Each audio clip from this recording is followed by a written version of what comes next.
everyone, this is Peak Entertainment and we are back again, and here now we have another video for you, and this will be a non-spoiler review of Indiana Jones and the Dial of Destiny. And you can check out my reviews of previous Indiana Jones movies within the channel, and I'll leave some links within the description. So Indiana Jones and the Dial of Destiny made its release on the 30th of June 2023.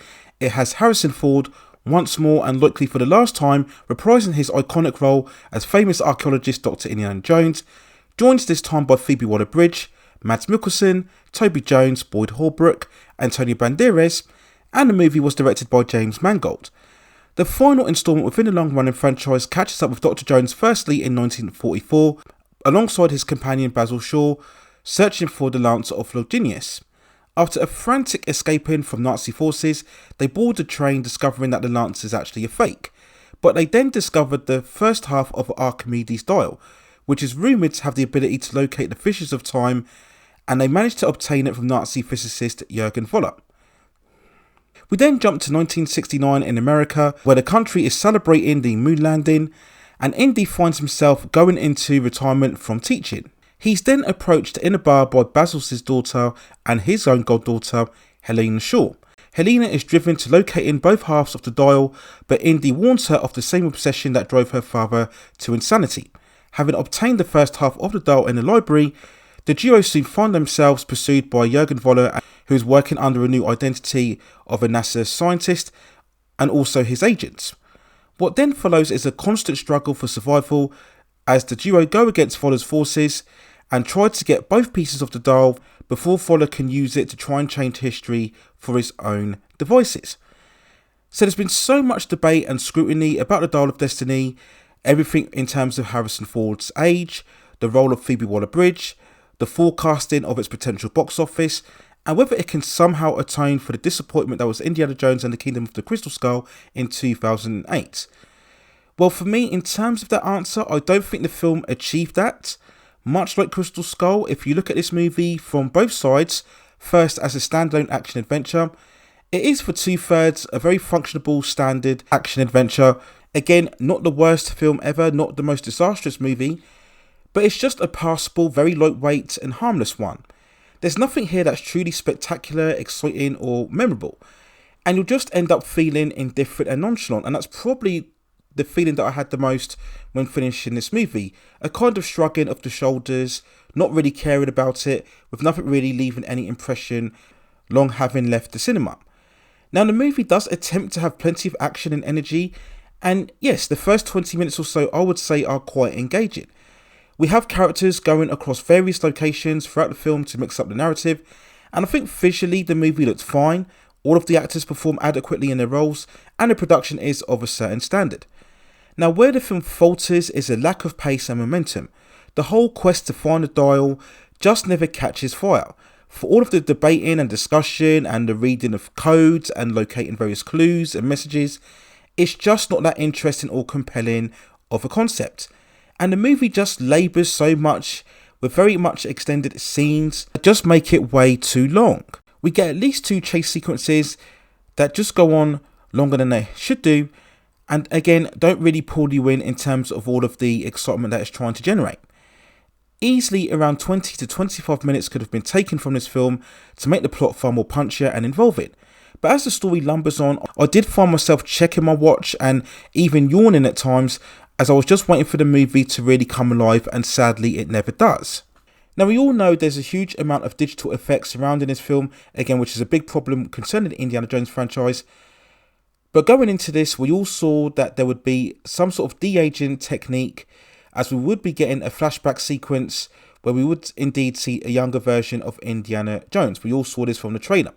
And I think overall in terms of the effect, the de-aging process had mixed results. I think when there are scenes of Indy sitting down, close-up face shots, and just talking slowly in dialogue, I think for the most part these moments were okay, and sometimes it was actually quite convincing. The problems arose when there was any extended movement, from Indy's facial expressions to when he's running in the train or running on top of the train, moving in around other people. This is when the process comes a bit wonky and unhinged. And there were times when he's much more physically active, especially when we get the climatic fight in the beginning of the movie on top of the train. The CGI movement did not look very good at all. And I think overall, had they used far more practical methods interspersing with the CGI, it would have achieved a far more better result. And once again, we do have to talk about the overall digital look of the film. Yes, it looks very clean and shiny and bright and sparky, but that's the problem. Everything has this real desensitized, processed look and feel about it. Again, as I mentioned, we get plenty of frantic chase sequences, but they just don't feel like the people are actually there, whether they're punching through windows or being slammed on top of car bonnets or being thrown from one cart to the next. You can easily tell that these backgrounds are not really there. It takes you out of the action. And again, a big aspect of the previous Indiana Jones films, the first three, was how much the reliance on physical stunt work really pulled you into the action. Now, in terms of the performances, we talk about Harrison Ford, and overall, I think he's okay in the lead. He puts as much energy as possible into this role, but of course, at 80 years old, he's not going to carry the same swagger and physicality as what we saw previously, and that is overall an issue. I was concerned back when Crystal Skull came out, and Harrison Ford was 64 years old back then. Now, he managed to pull off quite a good job in that movie, but here, eventually, his age, and it's also in terms of his characterization. This is an Indiana Jones that is, for me, far too defeatist, too weary, and he's the least lively character within the entire film. And yet again, we have to ask whether we are seeing yet another deconstruction of a truly iconic cinematic hero, but that is probably worth further debate later on down the line. Now, a far more lively presence was Phoebe Waller-Bridge as Helena. Now, there's been so much talk online about her involvement, but for me, I've got to be honest, she's not the problem in this film. Okay, yes, there are times of a potential all-capable, all-knowing, all-physical Mary Sue, and yes, she has that almost unrelenting overconfidence that does lessen her appeal. But at least she does carry a charisma, she does carry a certain personality, and had you taken Phoebe Waller away from this movie and you just had Indiana Jones on his own, I really think it would have been even less of a watch than what the film is. We look at Mads Mikkelsen, such a great actor, but he's sadly wasted in a very one-note characterization as Waller. As a villain, he has absolutely no real presence or charisma. He's kind of just the obligatory presence, the guy who's chasing the artifact for his own desires, so there's nothing really memorable or imposing about his presence on screen, which is a shame. Now, the film's biggest flaw overall is indeed its third and final act.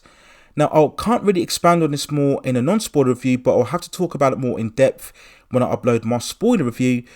But in terms of the overall film, it becomes completely undone by this climactic conclusion.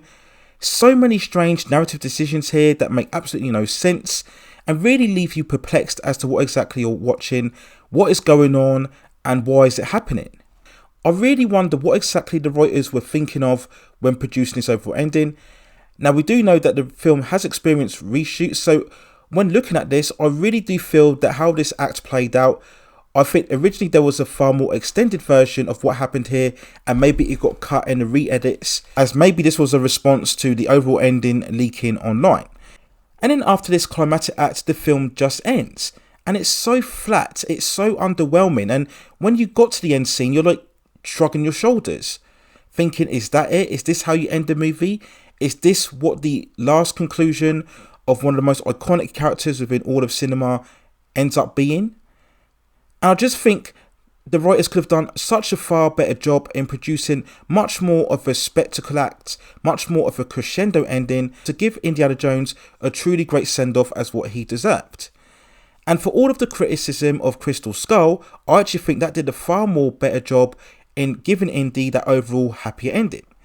Now, in terms of the second perspective, when comparison to the previous installments, there's no point in mentioning the previous three films in comparison. It's just a futile exercise. This film is not even in the same stratosphere as those films. The same can be said for Crystal Skull as well. But I do think when comparing to that movie, for 2/3, Dial of Destiny was probably better. But again, it's all undone with that final act that I will talk about more in my spoiler review. So if I had to give an overall score for Indiana Jones on the Dial of Destiny, I would sadly give it a 5.7 out of 10. Again, not the worst movie ever, not an absolute abomination, not an absolute disaster. But I think the biggest crime here is that whether it's a standalone film or a further installment in the Indiana Jones franchise, it is just underwhelming, unmemorable, and instantly forgettable, and Indiana Jones, certainly for the first 3 films, was anything but those words. So here's my overall thoughts and feelings and non-spoiler review of Indiana Jones and the Dial of Destiny. Let me know what you think in the comments below. As I mentioned, I will shortly be uploading my spoiler review where I'll go into far more detail, especially when we talk about that overall final act. So look out for that shortly within the channel. And if you have any other suggestions regarding any other movies, television series, or any other topics within the entertainment and pop culture scene that you'd like to see me cover, then also let me know within the comments, and I will see if I can provide further commentary for you on those topics within the future. Please also hit and like the subscription and notification buttons so I can provide you with more high quality content like this in the future. But that's it for now. Take care of yourselves, and I will see you very, very soon.